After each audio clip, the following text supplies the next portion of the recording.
Bonjour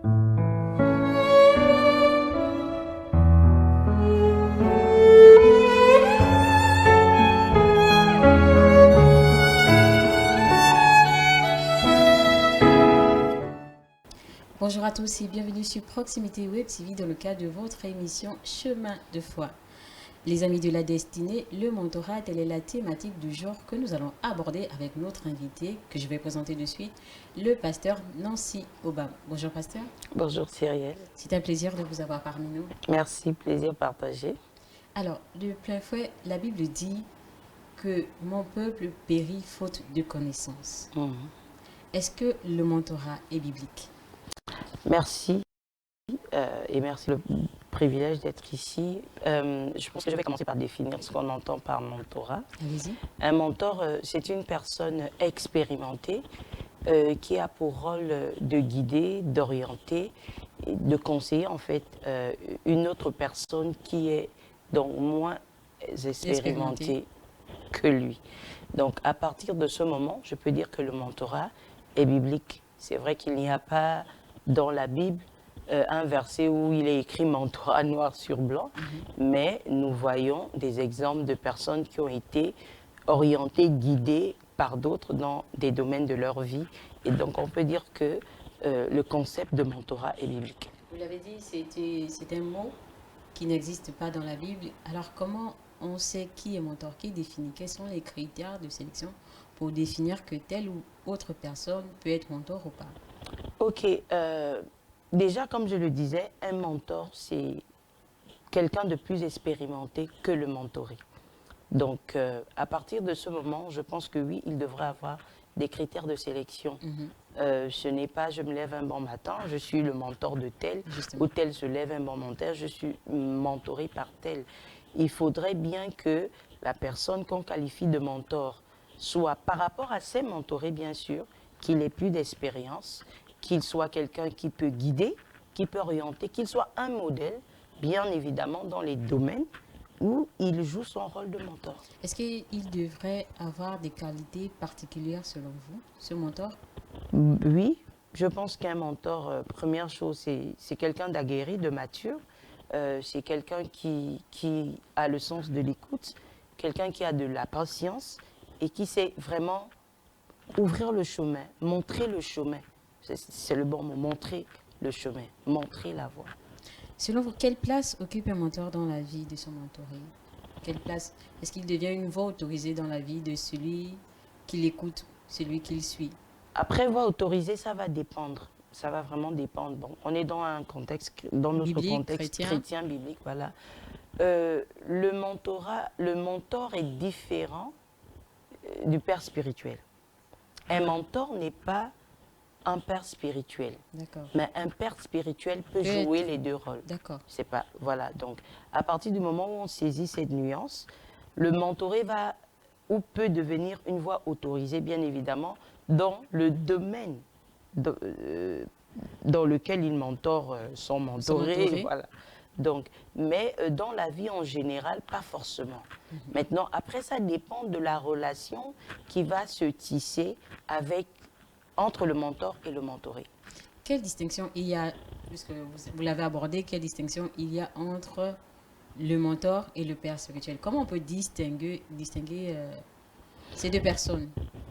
Donc, comme je disais, un mentor, ça va être quelqu'un qui va nous guider, nous orienter par rapport à un aspect particulier de notre vie en général. Et un père spirituel, c'est quelqu'un qui va normalement intervenir sur pratiquement tous les aspects de notre vie. Parce que, comme je disais, dans notre contexte chrétien, notre vie chrétienne est l'essence, même le centre en fait de notre existence. Et à partir de ce moment, c'est tellement important qu'elle a besoin d'être encadrée. Nous avons besoin d'être guidés, nous avons besoin d'être orientés, vraiment d'être coachés par rapport à notre vie chrétienne. Et notre vie chrétienne prend en compte tous les aspects de notre vie. Or, le mentorat, le mentor n'est pas forcément quelqu'un qui va entrer dans tous les aspects de notre vie. D'accord. Ça peut être spécifique à un domaine, comme ça peut aussi être général. Après, ça va vraiment dépendre de la relation qui s'établit entre le mentor et son mentoré. Est-ce que ça veut dire que, de facto, un chrétien a besoin d'être coaché par un mentor ou un père spirituel pour grandir dans sa foi? Bon, je dirais que c'est relatif, hein. Un chrétien a vraiment besoin d'un père spirituel et le mentor, c'est relatif, ça va dépendre. Parce que, comme je le disais, il y a des pères spirituels qui jouent le rôle de mentor. Un mentor, c'est juste, j'ai plus d'expérience, quelqu'un qui a plus d'expérience dans tel ou domaine ou dans plusieurs domaines et qui va aider des personnes qui le voient comme modèle et qui aspirent à atteindre peut-être ces mêmes expériences ou qui aspirent au même domaine, dans le Au même même domaine, parcours? dont les aspirations vont dans le Dans le même même domaine, domaine. voilà. Il va les aider à y arriver, Mhm. voilà. Et le père spirituel, c'est plus vague en fait. C'est plus C'est plus vague, global. voilà, c'est plus global. Quels sont les défis qu'on rencontre dans une relation de mentorat? Les défis, le premier défi pour moi, la familiarité. Parce que quand on est mentor de quelqu'un, mentoré, on se fréquente. Au bout d'un moment, si on ne fait pas attention, on peut perdre de vue l'objectif. Et quand on perd Donc, de la vue, familiarité peut être considérée comme un frein à la relation de mentor? si on ne gère pas bien, parce qu'après, on peut oublier les objectifs qu'on s'est fixés dès le départ et puis commencer à aller dans tous les sens et ne plus atteindre les objectifs du L'objectif. mentorat. Il y a ça. Ensuite, il y a les attentes différentes. Amos 3.3 nous dit que deux personnes ne peuvent pas marcher ensemble sans s'être accordées. Et il est important entre mentor et mentoré de bien s'accorder sur ce qu'on veut. Pourquoi je choisis tel comme mentoré ou tel comme mentor? Qu'est-ce que j'attends? Qu'est-ce que je veux atteindre? Parce que quand les attentes sont différentes, au bout d'un moment, il y a des frustrations. Et ça va pourrir La la relation. relation. Oui. Ensuite, il y a la disponibilité et l'engagement. Parce que mentorer quelqu'un, ça demande qu'on soit disponible. Et à un moment donné, si le mentor ou le mentoré, enfin, si l'une des parties n'est pas très disponible et engagée, ça va aussi Avoir un affecter impact. la relation. Ensuite, on a la gestion des feedbacks dans des retours. Mentor, je te coach, en fait, je t'oriente, je te conseille. Donc, quand tu me fais des feedbacks, je réagis.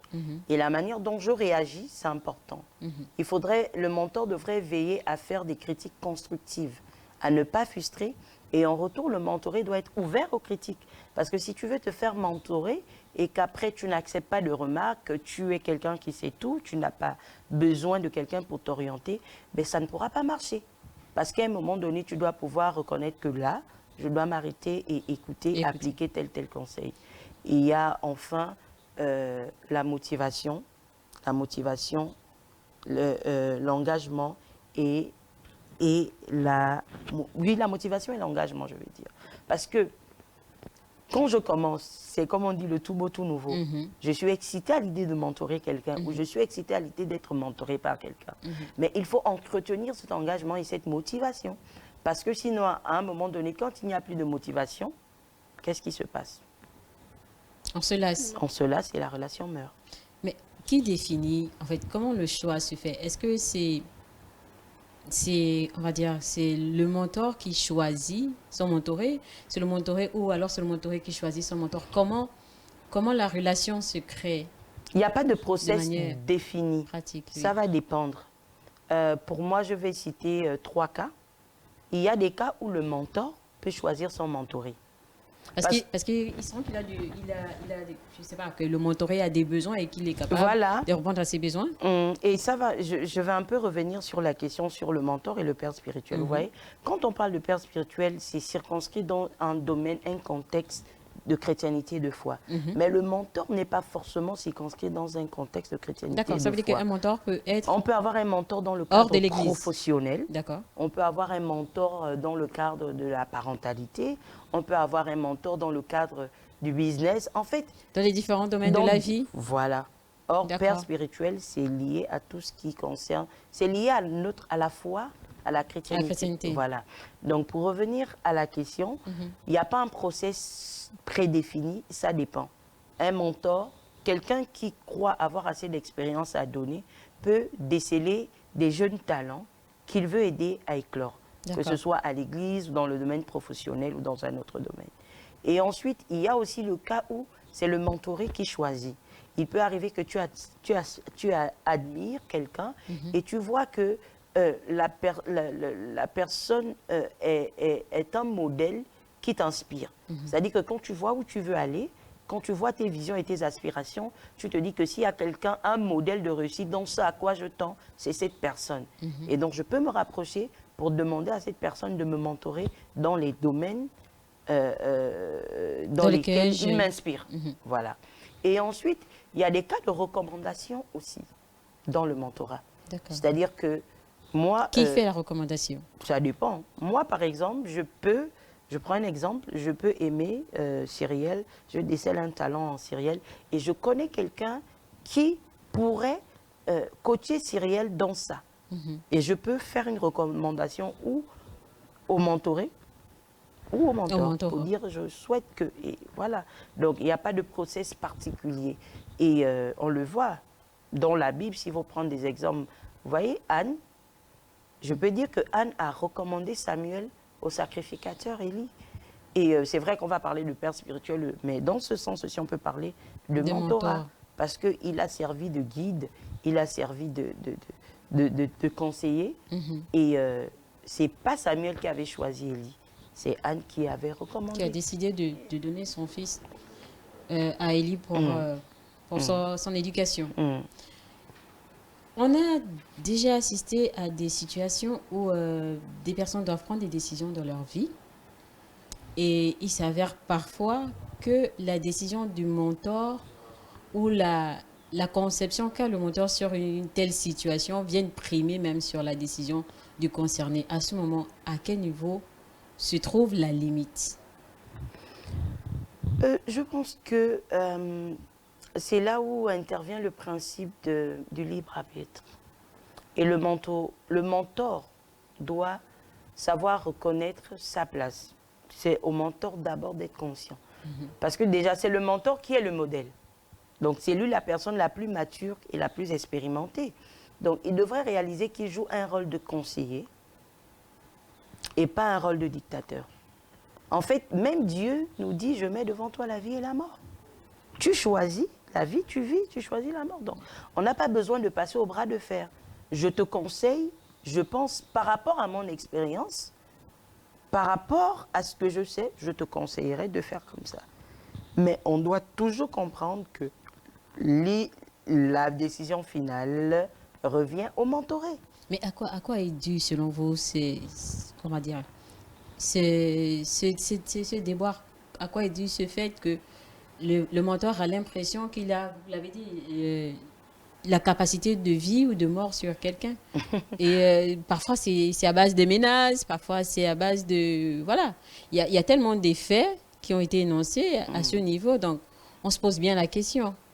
Comment peut-on arriver à de telles situations? Ben, je pense que c'est comme on dit, c'est au fil du déroulement de la relation, il faut bien fixer ses objectifs et ses bases dès le départ.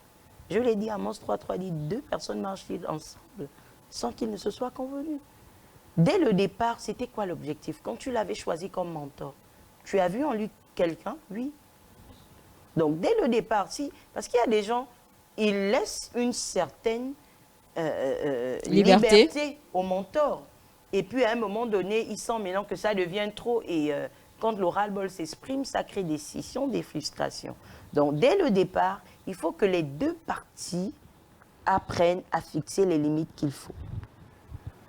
Au final, on va finir avec cette question. Comment un mentor devrait-il aider un frère à grandir dans sa marche chrétienne? Comment être un modèle sain? Dans notre cadre chrétien, je pense que oui, un mentor aide à grandir dans la foi, mais si tu me mentors dans le contexte de la chrétiennité, il faudrait bien que tu aies pour base ce qui nous lie, c'est la parole de Dieu. C'est les principes du royaume. Oui. Donc, le mentor devrait s'appuyer sur ces principes pour faire passer son coaching, pour faire passer son message. Et à partir de ce moment, vu que nous nous mirons tous à la parole de Dieu, il va m'aider. Mais s'il utilise des moyens en dehors des principes du royaume, en dehors des valeurs, en dehors de la parole de Dieu, pour m'instruire, parce que oui, il a un rôle d'instructeur, mais il va me détourner. Donc, il faut que le mentor reste fidèle aux Écritures, dans ses process. Et dans le cas où il utilise, par exemple, son expérience pour vous mentorer? Mais notre expérience, quand on est chrétien, mon expérience, si je dois te partager mon expérience, c'est sur la base, par exemple, d'une expérience que j'ai vécue, c'est un témoignage. Dieu ne peut pas être en dehors. Ce sera sur la base de comment j'ai géré, mais puisque je suis chrétien, j'ai géré cette situation à la lumière des Écritures normalement. Donc que j'utilise mon expérience personnelle ou que je lise la Bible, on doit se rassurer que tout soit encadré par des principes et des valeurs du royaume ou de la parole. Et à partir de ce moment, il n'y a pas de risque qu'on se perde. Alors, c'est ici que prend fin cette émission où, avec le pasteur Nancy, nous avons revu les bases du mentorat dans la marche chrétienne. Nous espérons que vous avez été édifiés. Nous vous disons à très bientôt sur Proximité Web TV pour un prochain numéro.